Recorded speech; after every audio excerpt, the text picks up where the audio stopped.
We went and got Chaching up in Canada, and we had looked at horses at Lexington and Harrisburg, and we didn't find nothing.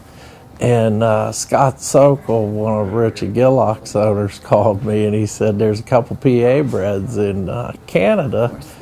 And so me and another buddy of mine, we went up and we bought him, and then like his brother ended up being a partner, and Michelle Leonard, and he trained down really nice. I trained with Steve Owens. He had a nice little colt, and he did everything we wanted, and like we raced him easy, as a 2-year-old. Everybody thought he was going to make a 3-year-old because he was green, real green, like he'd get on lines and things, and there at the end he kind of got his act together, so we're hoping as a 3-year-old he'll be a real nice colt.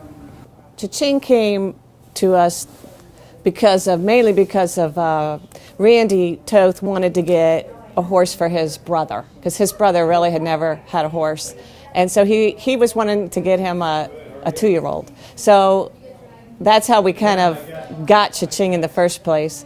And then we took in Michelle Leonard because they were interested in getting a young horse too.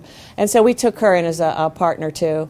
And so it turned out to be a great group. They were very good about whatever we wanted to do. And we kind of discussed about whether to put him in the Stallion series or go into the main sire stake. And I just didn't really know if the horse had the ability, that ability that it takes to go that next step up. And Jim was very confident in him.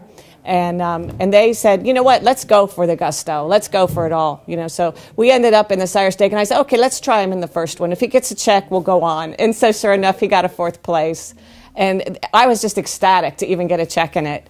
And so was everybody else. And so as we went along, he kept getting 4ths and 4ths and 4ths in that sire stake series of all the, the PA sires. We were tickled to death with him. And when he made the final, he didn't get a lot of recognition. I don't think anybody realized quite what we had there. We had Dickie Stillings driving him, and he's the best you could put on a 2-year-old. He protects the horse to make sure you're going to have a nice 3-year-old for the next year. And then when we were in the Keystone Classic, he was really starting to come into himself, and he got a second in there against the Burke's horse they just purchased. We were really excited about his 3-year-old year, because, like I said, he came along slow and easy, and we took our time with them.